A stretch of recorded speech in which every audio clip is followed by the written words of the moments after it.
기도합니다. 자리에 앉으시죠. 하나님 아버지, 주님의 기쁨된 저희가 주님의 기뻐하시는 예배 자리에서 우리 하나님께 찬양하고 하나님께 기도하고 말씀을 듣습니다. 오늘도 주님을 예배하려고 모인 성도들이 온 땅에 여기저기 많이 모였는데 하나님 그 곳마다 성령님 함께하여 주시고 말씀과 은혜로 충만하게 하여 주시고 하나님 영육간의 모든 필요가 치유되고 채워지고 회복되는 역사가 일어나게 하여 주옵소서. 말씀을 대언하는 주의 종들에게 성령 충만함을 주시고 강하고 담대하고 품이 있는 아름다운 언어로 주의 말씀을 대언하도록 축복해 주옵소서. 예수님의 이름으로 기도합니다. 아멘. 아멘. 오늘은 이혼해도 되나요? 이런 제목으로 말씀을 드리겠습니다. 오늘부터 이제 마태복음 강해가 19장으로 들어왔는데 이렇게 시작해요. 예수께서 이 말씀을 마치시고 이 마친 말씀은 마태복음 18장 말씀이죠. 용서에 대한 말씀입니다. 18장을 여러 번 설교를 하면서 예수님께서 우리가 천국에 꼭 들어가야 된다. 하나님의 백성으로 끝까지 믿음을 지켜야 된다. 방해되는 거 다 용서하고 해야 된다. 이런 말씀 들었잖아요. 그 다음에 예수께서 이 말씀을 마치시고 갈릴리를 떠나 유대 지경에 이르시니 예수님의 사역하는 무대가 바뀌는 말씀이에요. 그동안에 예수님께서 베들레헴에서 태어나셔서 나사렛 지방에서 자라나셨고 그리고 이제 30세의 공생애를 시작하셨는데 주로 갈릴리 지방에서 일을 하셨죠. 그러다가 이제 십자가를 지시기 불과 며칠 전에 이제 예루살렘으로 오시는 겁니다. 사역의 장이 옮겨지는 거죠. 큰 무리가 따르거늘 예수께서 거기서 그들의 병을 고치시더라. 갈릴리에서나 유대 지방에서나 사람들의 문제는 비슷합니다. 다 병을 많이 앓고 고통을 하죠. 인생을 네 글자로 생로병사 이렇게 표현하잖아요. 태어나고 늙고 병들고 죽는다. 그러니까 예수님은 어디를 가시든지 병자를 고치고 고통당하는 자들에게서 귀신을 쫓아주시고 또 하나님 말씀을 전하십니다. 경제가 발전하고 문화가 발전하고 의학이 발달하고 그렇게 해도 인생의 문제는 별반 다르지 않죠. 의학이 발달했는데 발달하니까 병의 종류도 더 많아졌어요. 어떤 사람들은 문명이 발달했는데 무슨 예수를 믿냐? 의학이 발달했는데 무슨 병 낫기를 위해서 기도하냐?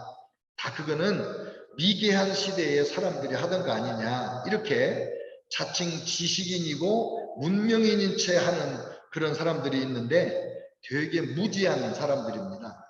현실을 보면 이전보다 더 우리가 고통이 많고 질병이 많고 어려움이 많지 문명 발달했다고 삶이 그렇게 편안해지고 그런 것은 아니거든요.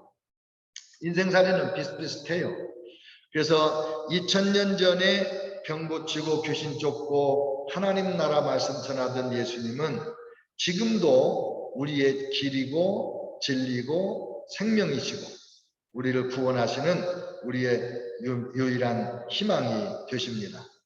오늘 이 말씀에서 놓치지 말아야 될 한 가지를 먼저 말씀드리겠는데 2절에 우리 인생에는 삶의 단계가 있어요. 그래서 뭐 영유아기, 청소년기, 청년, 장년기, 노년기 이렇게 인생이 계절을 지나가잖아요. 그 나이 그 계절마다 우리가 겪는 삶의 그 환경과 도전과 이런 것들이 다 다릅니다. 또 삶의 장소가 옮겨지면서 인생의 계절이 바뀌는 경우도 있어요. 여러분도 청년기, 장년기, 뭐 노년기 다 내가 어디 속했는가를 아실 거 아니에요. 또 어떤 분은 한국에서 태어나서 남미를 거쳐서 미국에 와 사시는 분도 계시고 한국에서 미국으로 그냥 오신 분도 계시고 그런데 만약에 여러분이 자서전을 쓴다면 이렇게 인생의 시즌별로 또 장소에 따른 우리의 인생의 계절별로 그렇게 글을 쓰지 않겠습니까? 예수님도 갈릴리 사역 시대를 거쳐서 유대 지방 사역으로 옮겨오셨는데 이 이동하는 그 배후의 사정이 매우 우리에게 도전이 됩니다. 예수님께서 마가복음에서 이런 말씀을 하셨거든요.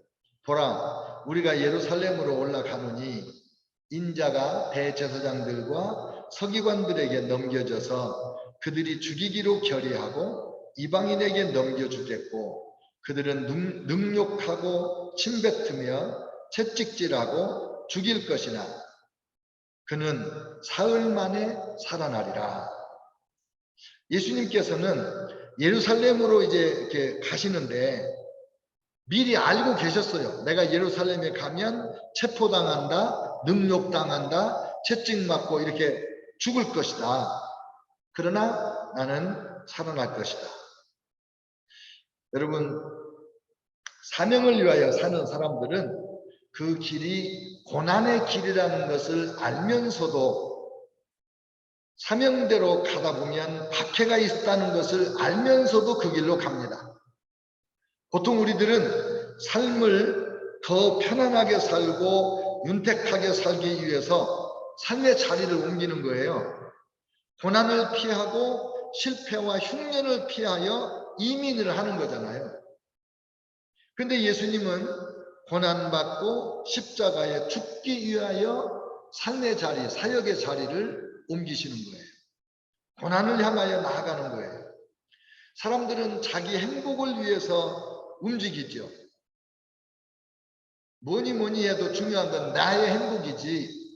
그런데 예수님은 우리의 행복을 위하여 고난받으러 유대지방으로 가시는 거죠. 우리 성도들이 특별히 목회자들과 선교사님들을 존경하고 최대로 예우하고 그렇게 하는 그 중요한 이유 중에 하나가 이런 거 아니에요? 고생길이라는 걸 알면서도 목회를 하는 거예요. 힘든 길이라는 걸 알면서도 어린아이들을 데리고 낯설고 물선 아는 사람 하나도 없는 외국의 선교지로 가시는 거잖아요. 그러니까 우리가 그분들을 귀하게 여기는 거죠. 예수님의 그 사명의 길을 따라가는 사람들인 거죠. 그리고 예수님은 우리 모두에게도 그렇게 살려고 그렇게 살으라고 요구하십니다. 누구든지 나를 따라오려거든 자기를 부인하고 자기 십자가를 지고 나를 좇을 것이니라. 또 자기 십자가를 지고 나를 따르지 않는 자는 내게 합당하지 아니하다. 우리가 주님께 합당한 삶을 살려면 우리도 주님이 고난을 당할 걸 알면서도 예루살렘으로 유대지방으로 가시는 것처럼 우리도 고난의 길, 십자가의 길, 억울한 일을 당하고 고통을 당할 그 길을 묵묵히 가는 거죠. 이때 이렇게 엄중한 때예요. 지금 주님께서 얼마나 그 굳은 결심을 하고 가시는 거예요. 근데 이때 바리새인들이 와서 예수님을 시험하려고 질문을 합니다. 사람이 어떤 이유가 있으면 그 아내를 버리는 것이 옳으니까. 이혼에 대해서 물어본 거예요. 제가 이 본문으로 설교를 준비하면서 매우 조심스러웠습니다. 이 주제로 설교를 듣는다는 것만으로도 이혼의 아픔을 겪으신 분들에게는 고통이 될 수가 있고 그 아픔을 다시 이렇게 기억나게 하는 그런 아픔이 될 수 있으니까 조심스럽잖아요. 예수님의 뜻과 달리 혹시 제가 설교하다가 말실수를 하면 상처받은 분들에게 더 아픔을 줘서 좀 저도 또 본인도 많이 힘들게 되는 그런 일이 있을까 걱정을 안 할 수가 없어요. 그런데 이제 마태복음을 강해를 하면서 이제 19장에 왔더니 이 본문인데 이 본문을 뛰어넘고 가기도 또 그렇잖아요. 그래서 제가 이번 기회에 예수님의 결혼과 이혼에 대한 가르침을 확실하게 한번 배워야 되겠다. 그래서 제가 공부를 많이 했습니다. 오늘 전하는 내용은 제가 공부한 거에 10분의 1도 안 되는 일부만 전하게 될 거예요. 그러나 잘 들으시면 여러분에게 유익이 되고 또 끝까지 잘 들으시면 오해하지 않고 아픔으로만 기억하지 않고 오히려 치유하는 은혜를 받을 수 있지 않겠나. 또 하도 이혼이 많으니까 우리들 중에 형제 자매 중에도 아니면 친구 중에도 이렇게 가까운 사람 중에 이혼한 사람들이 한두 사람씩 다 있지 않겠어요? 그런 사람들을 어떻게 대하는 것이 맞나 이런 고민을 하면서 이 말씀을 들으면 좋겠습니다. 성경은 이미 바리새인들이 예수님께 이 질문을 할 때 예수님을 시험하려고 질문을 했다고 기록하고 있어요. 어떤 시험일까요? 이혼 문제는 당시에 매우 중요한 문제, 아주 핫 이슈였습니다. 이 유대 학파가 둘로 딱 나눠져 가지고 한쪽은 아내가 가늠하지 않는 한은 절대로 이혼하면 안 된다. 이단에 빠졌다거나 우상숭배를 하는 이세벨 같은 여자라도 이혼의 사유가 안 된다. 이렇게 엄격하게 가르치는 파가 있는가 하면 또 다른 파에서는 남편이 맘만 먹으면 아내는 언제든지 보내버릴 수 있다. 모세가 그렇게 허락하지 않았냐. 이렇게 주장하는 파가 있는 거예요. 왜 이 두 파가 나누어진 근거가 어디냐면은 7절에 그러면 어찌하여 모세는 이혼 증서를 주어서 버리라고 명하였나이까? 이렇게 바리새인이 물어보거든요. 모세가 아내에게 이혼 증서를 써주고 내보내도 된다고 했다는 거예요. 그 말씀이 어디 나오냐면 신명기에 나와요. 신명기 24장 1절. 사람이 아내를 맞이하여 데려온 후에 그에게 수치되는 일이 있음을 발견하고 그를 기뻐하지 아니하면 이혼 증서를 써서 그의 손에 주고 그를 자기 집으로 내보낼 것이요. 이렇게 말했네. 여기서 아내를 내보낼 때 이혼 증서를 써서 내보내면 되는데 이혼 증서를 써주는 그 이유가 뭐냐? 수치되는 일이 있음을 발견했을 때. 그럼 이 수치되는 일이 뭐냐 이거예요. 수치되는 일. 이 수치되는 일을 해석하는 해석이 완전히 달라진 거예요. 샴마이라는 랍비가 주축이 돼서 샴마이 학파가 생겼는데 이 샴마이 학파가 있고 또 하나는 힐렐 학파가 있어요. 힐렐도 랍비예요. 샴마이 학파는 수치되는 일을 아내가 간음했을 때로 국한을 해서 해석을 합니다. 아내가 바람핀 거 외에는 아내를 내보내면 안 된다. 이렇게 주장을 했어요. 근데 힐렐 학파는 완전히 달리 해석합니다.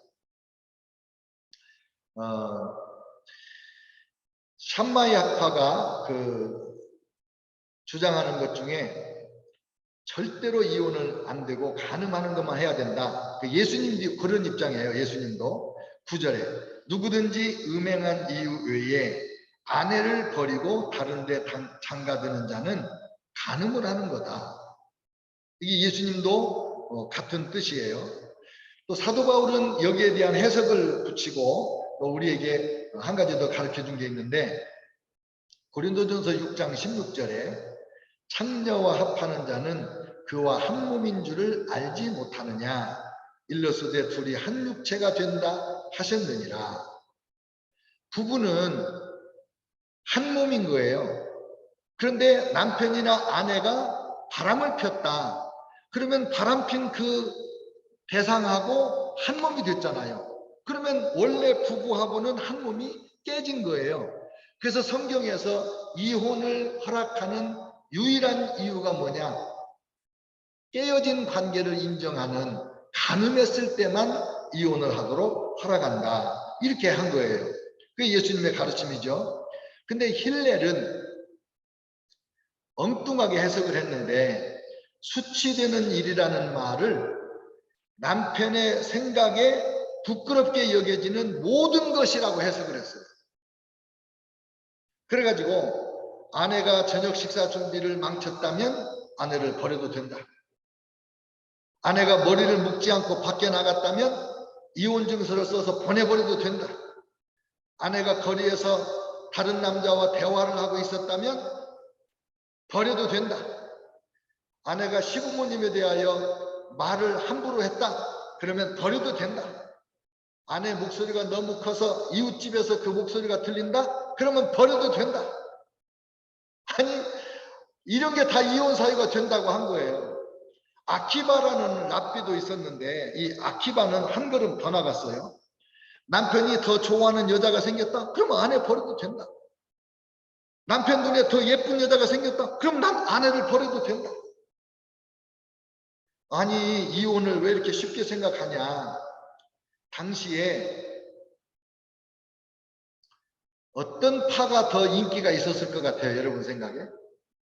이 샴마이 파와 힐렐 파 중에 어떤 파가 인기가 있고 사람들이 더 많이 따라갔을 것 같아요? 여러분, 인간은 악해요. 힐렐 파가 절대적으로 지지를 받고 있었어요. 그러니까 여인들은 당시에 사회적으로 여인들은 인권이 없어요. 인권이 없어요. 남편이 언제나 버리면 그냥 버림받는 거예요. 근데 이혼 증서를 안 써주면 재혼도 못해요. 그러니까 모세가 잘못한 아내를 내보내려면 이혼 증서라도 써줘야 재혼을 해서 살 거 아니냐. 그래서 이혼 증서를 써주라고 한 거라는 거죠. 결혼 전에는 아버지의 소유이고, 그래서 시집갈 때 돈을 받기도 하고 이랬잖아요. 아빠들이. 결혼하고 나면 남편의 소유인 거예요. 남편이 마음대로 할 수 있는 거예요. 이렇게 남편은 아내를 아무 때나 내보낼 수 있다고 하는 유대교인데, 그러면 아내는 남편을 버릴 수 있냐? No.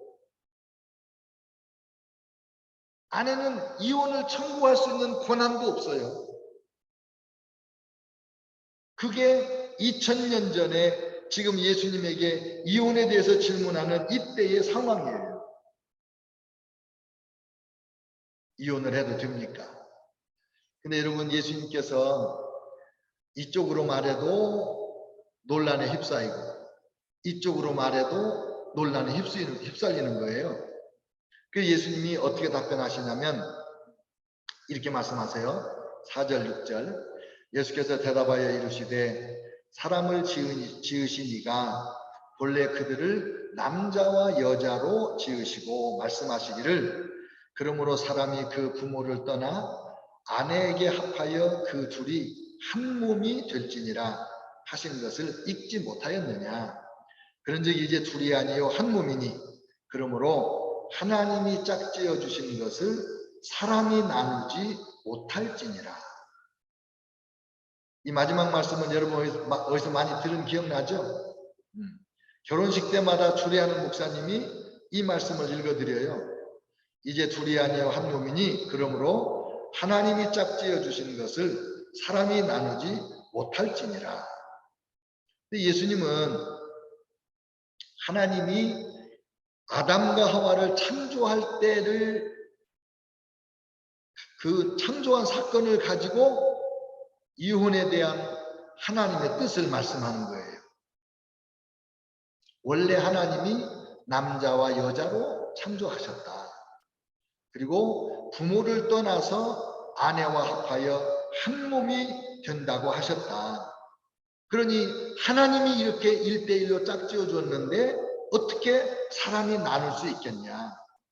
이혼하지 마라.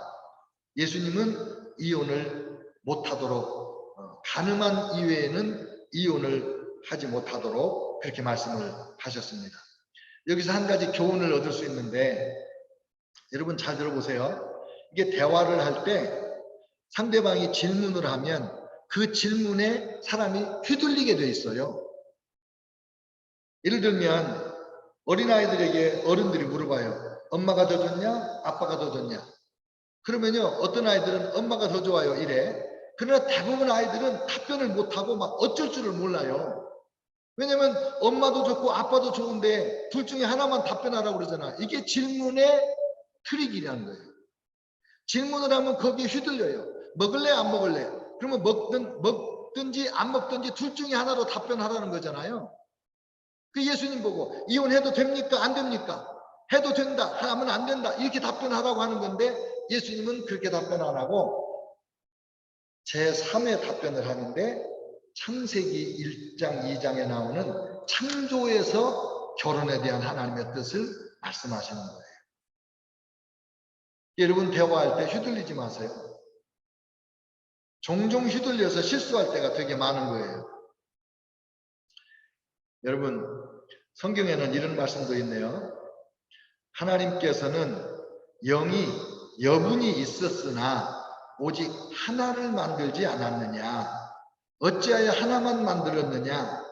이게 무슨 말이냐면요, 아담과 하와를 창조할 때, 특별히 하와를 지을 때 여자를 더 창조할 수 있는 영이 많이 있었대요, 하나님께. 근데 한 여자만 만들었다. 왜 그렇게 했냐? 하나님께서 하나님을 따르는 씨, 경건한 자손을 얻고자 하십니다.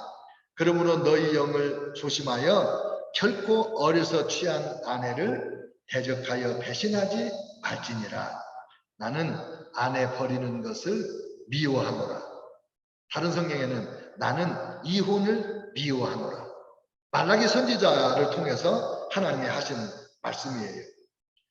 하나님은요, 애초에 아담 하나에 하와를 여러 명 만들 수도 있었지만 그렇게 안 만들고 하나 1대1로 만들어 놓았기 때문에 결국에 지금 온 세상이 일부일처제가 된 거예요. 하나님의 뜻이에요, 그게. 그리고 하나님은 이혼하지 않고 부부가 백년 해로함으로써 자손들이 하나님을 섬기는 경건한 자손이 되기를 원하셨다. 그런 말씀이거든요. 그런데 오늘 우리가 사는 이 세상에 이혼이 많이 있고, 또 그러다 보니까 이제 오래오래 같이 사는 분들도 이혼에 대한 그 고민, 갈등 이런 것들을 겪은 분들도 많이 있잖아요. 그럼 이혼은 죄인가? 아니면 이혼한 사람은 용서받을 수 있는가? 이게 중요하지 않겠어요? 먼저 분명한 것은 성경에 이혼을 죄라고 명시적으로 정죄한 내용이 없어요. 모세 시대에 이미 이혼이 굉장히 심각한 문제였다는 거죠. 그래서 모세에게 10계명을 주면서 10계명에 이혼하지 말라는 말은 없어요. 간음하지 말라는 말은 있어요. 간음하면 이혼을 할 수밖에 없어요. 여러분 보세요. 예수님이 아내가 간음한 때 외에는 이혼하지 말라 그랬는데, 여러분 질문이 생길 거예요. 남편이 이혼해서 간음했으면 이혼을 해야 되는가 말아야 되는가? 성경은 매우 남성 중심적인 시대에 쓰여졌기 때문에 이 남녀 평등 개념이 많이 부족해요. 성경을 문자적으로 읽으면. 이혼을 죄로 정죄하지도 않았을 뿐만 아니라 이혼이 용서받을 수 없는 죄라고도 하지 않았어요. 원치 않게 이혼당한 아내들이 재혼하여 평범한 삶을 살 수 있도록 배려하시고 허락하신 분은 하나님이세요. 모세가 이혼 증서를 써주고 아내를 보내라고 한 것이 그 뜻이라고 말씀드렸잖아요. 못된 남편들 때문에 고생하는 아내들 보호하시는 거예요.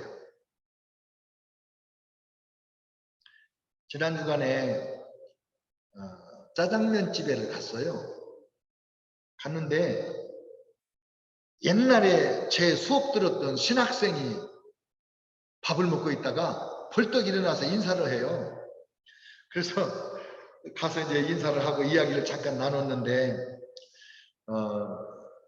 그분은 우리 학교를 다니다가 딴 학교로 갔어요. 우리 교단에서 목사가 되고 싶었는데 우리 교단 헌법을 공부해 보니까 이혼한 자는 목사 안수 자격이 안 되는 거예요. 그러니까 나는 이혼을 했는데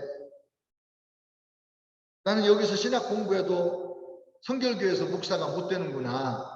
그래가지고 다른 학교로 전학을 간 거예요. 그 뒤로 10년 넘게 제가 그분이 어디서 뭘 하는지를 몰랐어요. 근데 10년 만에 만났어요. 이름은 생각이 안 나요. 그런데 그분이 다 떠오르는 거야. 그분이 고민했던 거, 저하고 상담했던 거 이런 것들이. 그래서 제가 물어봤죠. 형제님 요즘에 어디서 뭐 해요? 그랬더니 교회 개척해서 10년째 목회하고 있습니다. 이런 거예요. 하나님은 이혼을 한 아픔을 안고 살던 이분을 중간에 목회자로 부르신 거죠. 가끔 생각을 해요. 우리 교단 헌법에 이혼보다 더 무섭고 험한 죄가 많은데 그런 죄를 범한 사람들도 다 회개했다고 용서하고 목사 안수를 하면서 왜 이혼한 사람은 목사를 안수를 못하도록 법을 만들어 놓고 이번에도 법을 개정할 때 그 법을 안 고쳤어요. 장로님들이 반대합니다. 성경적으로 이게 안 맞다 그래도 장로님들이 안 된다는 거예요. 우리가 사는 이 시대에는 결혼을 기피하고 이혼을 많이 하는 세상이에요.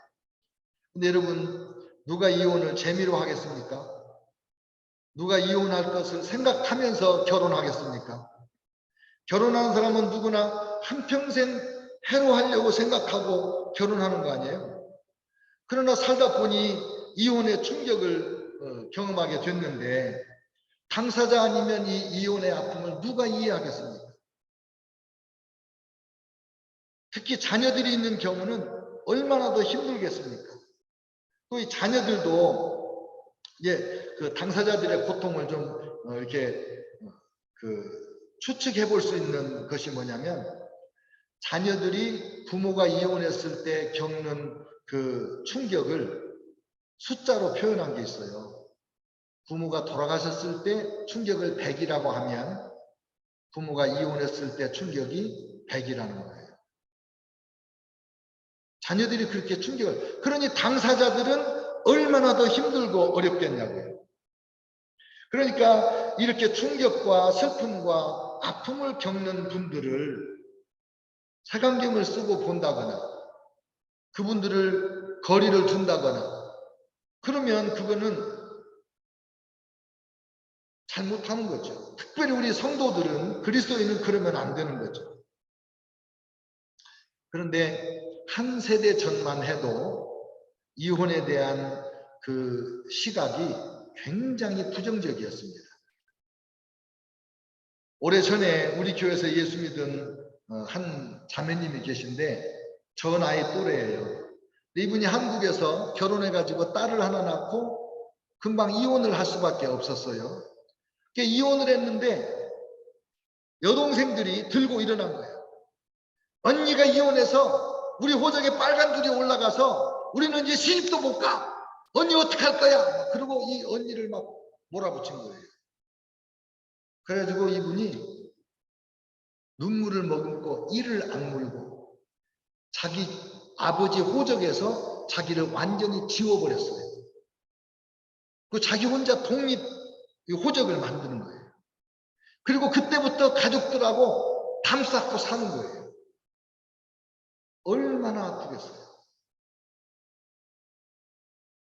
우리 교회에서 예수 믿고 하나님의 은혜로 이제 치유받은 다음에 한국에 나가서 아버지하고도 화해하고 동생들하고도 화해하고 그리고 돌아와서 너무 감사하다고 인사도 하고 그러셨어요. 여러분 오늘 우리가 확실하게 알아야 될 것이 있는데 이혼에 대해서 이렇게 설교를 할 수 있는 기회가 거의 없어요. 오늘 본문에 의해서 이런 말씀을 나눴는데 10계명에 나오는 죄 중에 용서받지 못할 죄가 있나요? 없죠. 다 용서받을 수 있어요. 예수님 믿고 회개하면 다 용서받습니다. 그러면 서로 간음을 해서 이혼을 당했다 하더라도 용서받을 수가 있죠. 예수님이 이런 말씀하세요. 예수께서 그들에게 이르시되 내가 진실로 너희에게 이르노니 세리들과 창녀들이 너희보다 먼저 하나님의 나라에 들어가리라. 요한이 의의 도로 너희에게 왔거늘 너희는 그를 믿지 아니하였으되 세리와 창녀는 믿었으며 너희는 이것을 보고도 끝내 뉘우치고 믿지 아니하였도다. 세리와 창녀는 죄인 중에 죄인인데 그들도 믿어서 하나님의 용서를 받고 구원을 받았다는 거 아닙니까? 그러니까 우리도 아픔을 겪은 분들도 하나님 앞에 믿고 회개하면 다 용서받은 거 아니에요? 그러면 우리는 의인으로 하나님 앞에 인정하고 사랑하고 함께 협력하고 그렇게 섬기며 살아야 되는 거 아닙니까? 우리가 우리 주변에 혹시 이혼한 사람들이 있다면 그분들을 어떻게 도와줄 수 있을까? 그런 아픔을 경험한 분들은 이전 배우자를 용서하시기를 바랍니다. 지난주에 설교한 것처럼 여러분 용서는 가장 우선적으로 나 자신을 위해서 하는 거죠. 용서하지 않고 살면 그 아픔, 그 슬픔, 그 고통이 연장될 수가 있어요. 오래 지속될 수가 있어요. 그래서 먼저 용서를 잘 하시는 것이 중요하고요. 그 다음에 우리 성도들은 또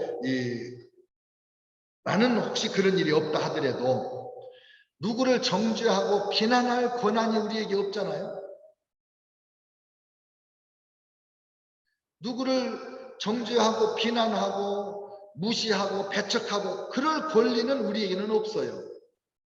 오직 예수님 안에서 우리가 받은 사명은 아픈 사람일수록 더욱 사랑하고 고통 가운데 있는 사람일수록 더욱 가서 돌봐주고 위로해주고 그러라는 거잖아요.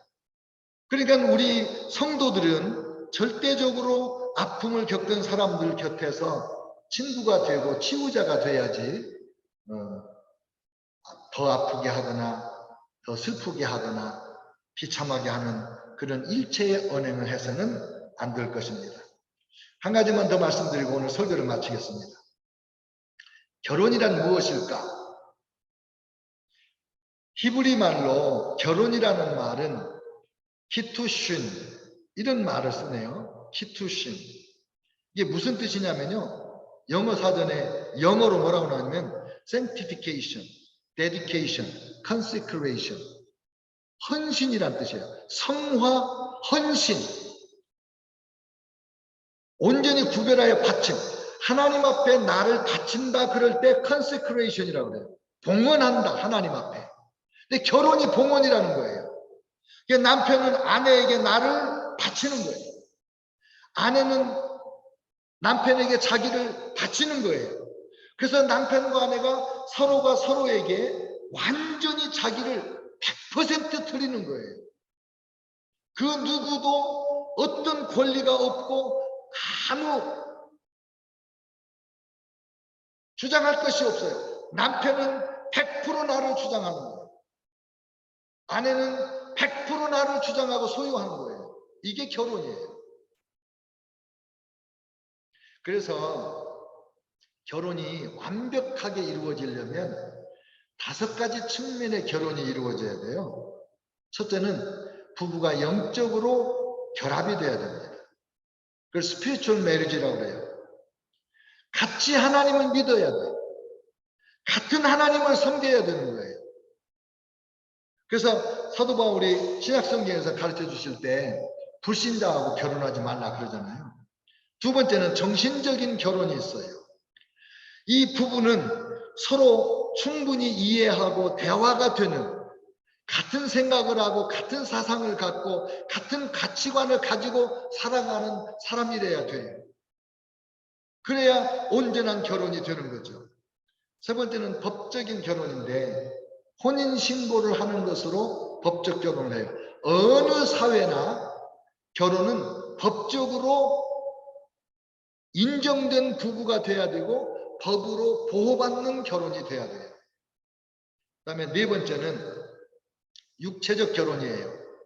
부부는 단 둘이만 벌거벗었으나 부끄럽지 아니한 관계예요. 그래서 건강한 성생활을 하는 부부가 돼야 참다운 결혼이 되는 거예요. 그래서 기도할 틈을 얻기 위하여 잠깐 다른 방을 쓸 수 있지만은 곧 다시 합하라. 부부는 방도 따로 쓰지 말라는 게 성경의 가르침이잖아요. 육체적 결혼 때문에 그런 거예요. 그 다음에 다섯 번째 결혼이 사회적인 결혼이에요. 소셜 매리지. 온 세상에 우리가 부부입니다. 그거를 공포하는 거예요. 그래서 결혼식을 하는 거예요. 결혼식을 성대하게 하면 할수록 온 세상에 우리가 부부입니다라는 걸 공포를 해서 부부로 살아가는데 사람들이 우리를 부부로 인정하고 부부로 보호해 주도록 그렇게 하는 거죠. 행복한 결혼 생활을 위해서는 결혼 제도를 만드신 하나님의 뜻을 따르는 거죠. 하나님이 만든 제도는 이 인간 사회에 단 두 개예요. 가정과 교회. 하나님이 부부를 결혼시키잖아요. 아담과 하와를. 하나님이 아담과 하와 함께 있어서 교회가 되잖아요. 이 두 개 외에는 다 사람이 만든 거예요. 다 변하고 바뀌어요. 그래서 뭐 민주주의냐 뭐 무슨 주의냐 대통령제냐 총리제냐 이 정치도 인간이 만든 제도라 시시로 바뀌는 거예요. 회사들도 인간이 다 만든 거예요. 학교 뭐 군대 다 인간이 만든 거예요. 오로지 가정과 교회만이 하나님이 만든 제도예요. 그래서 하나님의 제도에 따라 살아갈 때 이 두 가지가 근간이 돼서 사회가 세워지고 건강해지고 나라가 건강해지고 그러는 거죠. 결혼과 가정 그리고 교회, 이 가정과 교회가 어려워지면 어느 사회나 어느 나라나 다 무너집니다. 그래서 가정을 지키고 결혼을 지키고 그래서 교회를 건강하게 세우는 일에 우리가 헌신하는 거죠.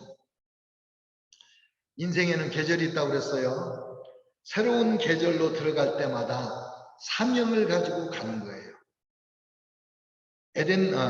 결혼은 하나님께서 에덴 동산에서 아담과 하와를 지으시고 부부로 만들어 주실 때 최초로 만들어 주신 제도예요. 하나님이 짝지어 주신 거예요. 이혼의 아픔을 예수님 안에서 극복하고 건강한 생활을 하도록 본인이나 옆에 계신 분들이 함께 노력하고 도와주면 좋겠습니다. 저는 우리 모두 이혼의 아픔을 극복하고 치유하는 그런 사람이 되시기를 주의 이름으로 축원합니다. 기도하겠습니다.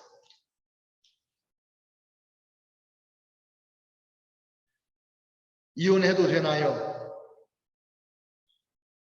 제한된 조건 하에서 주님이 이혼을 허락하십니다.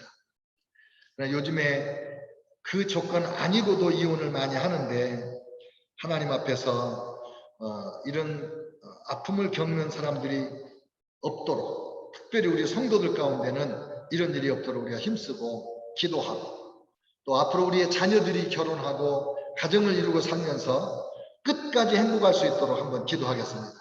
거룩하신 아버지 하나님 감사합니다. 바리새인들은 예수님을 궁지에 몰아넣으려고 수치스러운 일이 있으면 이혼 증서를 써서 아내를 버려도 되냐고 물었습니다.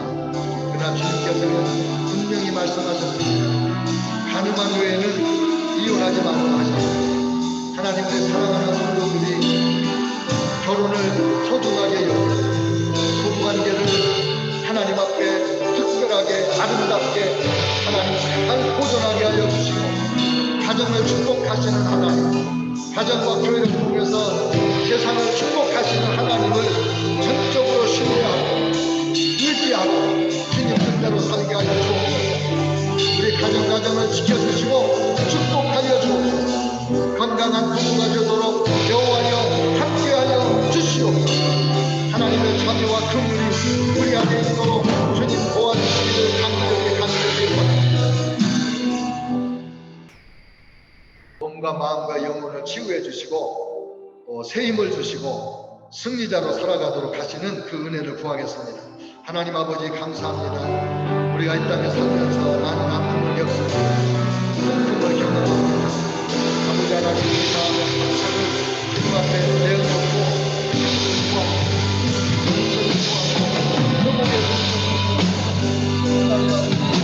도와주시기를 간절히 간절히 주님의 영광을 볼 수 있도록 도와주시기를 원합니다. 슬픔을 제거하여 주옵소서. 슬픔을 제거하여 주옵소서. 어리석고 미련함을 제거하여 주옵소서. 하나님의 성령으로 함께하여 주옵소서.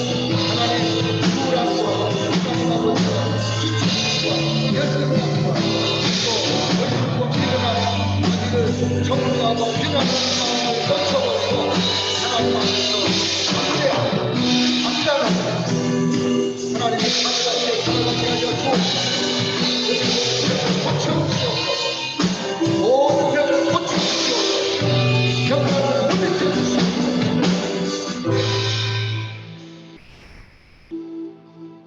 하나님 아버지, 우리가 사는 이 시대에 이혼의 아픔을 안고 살아가는 사람들이 참 많습니다.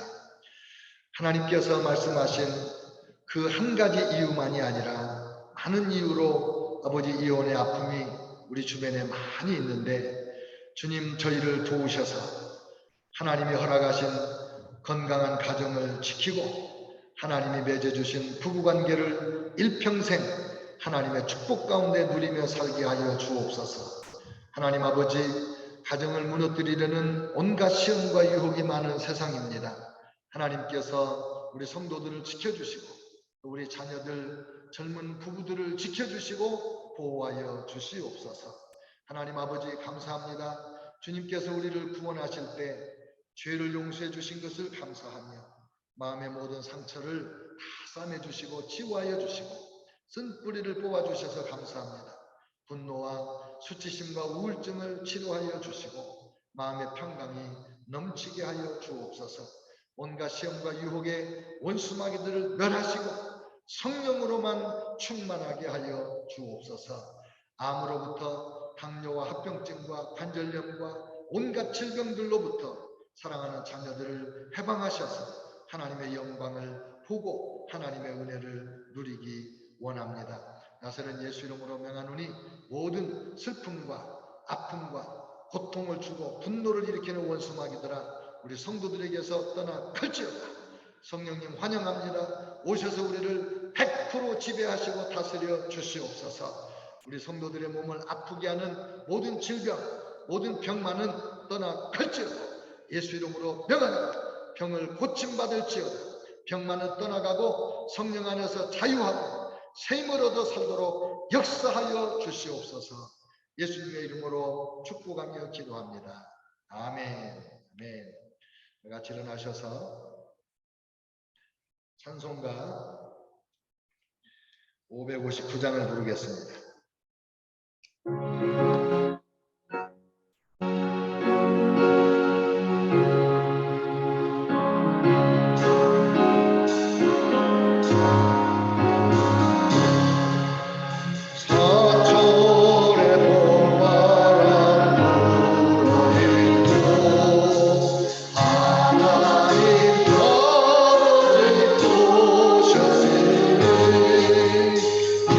그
우리 주 예수 그리스도의 은혜와 아버지 하나님의 크신 사랑과 성령님의 매주 인도 교통하심이 하나님의 말씀을 듣고 거룩하게 행복하게 건강한 가정을 이루며 살 큰 소망을 갖고 하나님 앞에 기도하는 사랑하는 성도들 머리머리 위에 온 땅에 나아가 그리스도의 십자가와 부활의 복음을 전하는 전도자들, 선교사님들, 주님의 신실한 자녀들 머리머리 위에 영원토록 함께 하시기를 축원하옵나이다.